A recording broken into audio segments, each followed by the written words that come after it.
Did you have an opportunity to listen to the president? Oh, yes. I listened to him yesterday. I listened to the president. And, you know, I always say some of these things look like rituals. And we are increasingly coming to take them for granted as a country. In one way, it's good. And those are some of the benefits of democracy. That a president feels that after 120 days, usually it's first 3 months, most. The universal destination, he added another 30 days. Yeah, ordinarily you hear first 100 days. 100. But he added 20 days. 120 he needed more full time. complement of the first quarter. Exactly. That's 3 months. So mostly it is, I'm saying, it's a good thing for a president to say, look, I've done this much. Let me come and try to update you. It's a form of accountability.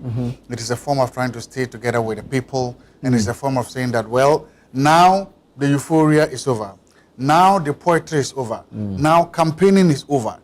Now we are in the thick of things, because you see, transitions take time. After the elections, you take power. And even the process of putting together a government, the process of taking over, the process of being in charge, it takes some time. But right now, after this mark, is when you say, this is where I draw the line. Everything now is me. It is because if you haven't taken over anything from the government, your problem. If you are not fully in charge of any sector of the economy, your problem. If you have not appointed the right person or the right persons to be in the right places, your problem. But this is where blaming or trying to blame a former government stops. This is where journalists, society organizations, and people begin to tell you, no. That luxury, that honeymoon is over. It's over. And so for me, that is the way I want us to see it, as a governance continuum. As us beginning today to tell the president that, it is now the JDM economy. It is now the NDC economy. It is now the JDM, Jenopokunana economy. And now let's begin to do that. So that the idea of trying to quickly flip from and say it was done by the federal government, we should begin to discard it. So, I mean, what stood out for you? He mentioned a number of things. Let's look at his 25 promises. Yes. What stood out for you? And then he also gave us an idea of what he intends to do going forward. So let's start with what he says he has done so far. Thank you. If you look at it, I mean, the daily graphic is scoring him at 72%. I think Imani Ghana is scoring him at about 50. The Institute of Economic Research and Public Policy is scoring him at 36%. So he's like, so if you're putting the averages together, he's coming somewhere. He's barely passing at 50, barely. If you just take this and start after that. But for me, I want to focus on two main issues that are critical to me. One, the fight against Galamsey, and number two, ethics, morals, and values. That is his code of conduct. Right. Let me start with the Galamsey. Whilst in a position, this made a very important point that Galamsey was an existential threat. Yes. That means that it has the potential to threaten our very life, our very existence, our very being of whom we are. When something is an existential threat, you treat it as it is. You don't treat it with kid gloves.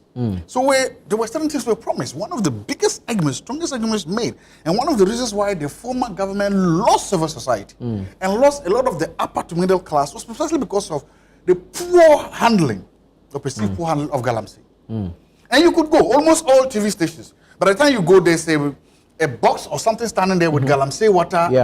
So it played a part. We promised to come. The government said, look, we will deal with it decisively. 120 days in the line, there's nobody, absolutely nobody, even civil society organizations, who will say, we are winning it. I'm not saying we've won it. There is nobody, even civil society organizations, who will tell you that the tide is changing against Galamsey. No. The verdict is still poor F in Galamsey fights. Civil society organizations and the people that might ask for a few things. Declare a state of emergency in all Galamsey areas. Laws matter. State of emergency matters. That is one of the lowest hanging fruits.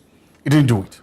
You promised to repeal, expunge the law that allows mining Galamsey Center. The LI-246. The LI-246. That was a promise. To expunge it, to repeal it.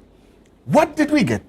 or what is promised now that it will be amended. They are two different things. But now we've been told that it will be repealed. Again, well, so we are supposed to believe. So you understand now there are two. One, you told us that, oh, I will expunge it. Then you said, oh, sorry, I will not expunge it again. I will amend it. I will amend it. Then there's a third version. Oh, by the way, remember when I said I will not expunge it? I will go back again and I will expunge it. Now, some people will say that's a flip-flopping. Some people will say that that is uncertainty, and some people will say that is indecision. I will say I will buy it any day. It doesn't matter how long it takes to get there. It doesn't matter how long it takes the president to get there. Just get there. If this is what will get you there, I'm fine. Galamsey is an existential threat. So far, the way the Galamsey is handling is not different from the way it was handled in the former government. There are raids, yes. The soldiers are there. We are arresting people. We are supposed to be burning things. We are doing this and nothing different. So my humble plea and prayer is because it is an existential threat that it will receive. So far, everybody, and I'm not just saying, even look at civil society organizations, media coalitions for Galamsey, everybody is giving this government an F in the Galamsey fight. Please, for the sake of our democracy, for the sake of our survival, and for the fact that it is an existential threat, Mr. President, take the low-hanging fruit. We accept your indecision. We accept how difficult it is for you to get to the point where you can say that, let's expunge it. It doesn't matter. Let's just get a job done. So that is what Galamsey. We think that the government ought to do more, it should do more. But you heard him speak on the Minerals and Mining Act of 2003. He says you are meant to permanently ban mining in forest reserves. When sometimes government and governance is about priorities. Government and governance is about priorities. One of the first things the government sent to Parliament when they came was what? A bill or whatever to remove e-levy. And to remove betting tax. This was one of the promises they made. One of the promises you made. You did. They were done before Parliament rose. That means they were treated as #1 priorities. You want to tell me that enabling people to bet more is more a priority than an existential crisis of Galamsey? Because again, I didn't define it as essential. You did. But you rather chose to prioritize betting over what? An existential crisis. What commander-in-chief does that? Probably that came easier. You see, government is what you know. Nobody is voting into power to make easy choices. And His Excellency the President knows that. Remember, he's one of the most experienced presidents in Ghana because he's been there before. So he knows the issues. He understands the issues. Government is about doing difficult things, and government is not a popularity contest. So this was a man who says, look, I understand the situations. I know the situations. And governance is also about what? Politics is about what? The art of the possibility. So you don't take easier, you are not voted to take easier decisions, to take cheap decisions, to take simple decisions. You were voted to take the difficult decisions. And if you define Galamsey as an existential threat, I would have thought that was probably one of the first bills sent to Parliament. Expunge the bill, declare state of emergency, and then you do that. You understand? They've not done that. So for me, that is a big F there. And it's not only me. You can see there's nobody, absolutely nobody. Talk to any of the media colleagues, talk about it, they will tell you nothing has so far been done to tell them that we are even beginning to turn the tide. You see, that is difficult, dangerous, because if you look at the previous government, the APP started doing some big things on Galamsey until it was almost time for elections. Then they suffered for the elections. Do you understand? Then they stopped. The best time to do some of your most difficult things, to implement some of your most unpopular decisions and policies, is in your honeymoon period. You think so? Yes, it's your early days, because honeymoon period, people still love you, your approval ratings are high, opposition is in disarray, they are struggling, they are trying to do. That gives you room to implement some of your most difficult decisions. So that's why if you go back, not room to assess the actual situation before you take those decisions. You implement your most difficult and probably controversial decisions in your honeymoon period, and then you keep improving. Remember, governance is a continuum, and that is why when it comes to public policy, we talk about something called muddling through. You keep doing it, you keep implementing, you keep revising it. So look, go back and see. Akufo-Addo implemented his free HSS, some of the most difficult ones. This early in his administration. Go back, you will see that Akufo did most people, because that is a time that your approval rating is high and opposition is in disarray. But we are not seeing that here.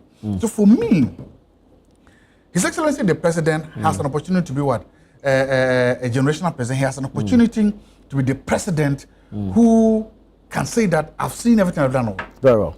Very well. But Very right now, on this low ball of Galamsey, he's failing. Okay. That's number one. I can What's go to the the code of second conduct. The second issue is the code of conduct. It says institute a code of conduct. Again, it's a good idea. I thank the president for looking at that. Because governance matter. Ethics matter. Yeah. Values matter in our governance system. And for a president to publicly say that, look, I'm going to do this and I'm going to put this in, it's laudable. I appreciate it. Secondly, the president is on board to be what? Penalizing his own appointees for meeting one of the key cardinal principles of this values ethics system. Remember, he's the same man who said that if you miss it, I'll fire you. Yeah. He didn't fire them. Again, you started. See, sometimes politicians, political appointees are like children. They try to push their boundaries. And they want to see how far can we go. They've missed the first target. He's penalizing again with pay, with money. Again, that's not all missed the first target. There were those who were appointed later on. Good. Yeah. So he's giving them a respite. That is good. That is a president who says, look, sorry, you've missed one time. I'll give you another chance. And then we go to the second thing. But there are deep-rooted problems, even in the code of conduct, in and of itself. What are these? One stands up. You cannot receive a gift more than 20,000 cities. Yeah. That is more than $1,000. That's just a lot of money. Okay. But then they don't spell. Is it $20,000 per gift? Is it 20,000 cities per day, per gift, per week, per gift, per year, per gift? So if today I'm a minister of state and I'm going to do my work, I start in Accra, somebody gives me 19,000 cities. I continue to Kumasi, I get another 19,000. I get to Tamale, then I get to Tumu, my hometown of Tumu, and then I get another thing. That is already 100,000 cities. Those are gifts. Do I keep them? Or do I return it to government? So the question is, how much am I supposed to collect? If somebody is supposed to give me a gift again, and what is the value? Secondly, how do we determine the value? So when you leave it this open, when you don't have a government, it creates problems in and of itself. Who values it? How do I know? So I think it is something that should be tighter more, should be redefined. Because, if I'm a government appointee, I'm genuinely confused as to the gift I'm supposed to. This young man is my friend. He gives me a gift of this phone, mobile phone, iPhone. It's 20,000, I accept it. Tomorrow, if he gives me another gift of an Android phone of 20,000, should I accept it? Should I report it? You see, when you create an ambiguity around issues of ethics and values and morality, you are digging a hole that you cannot luckily come out of. Very well. Very well. Very well.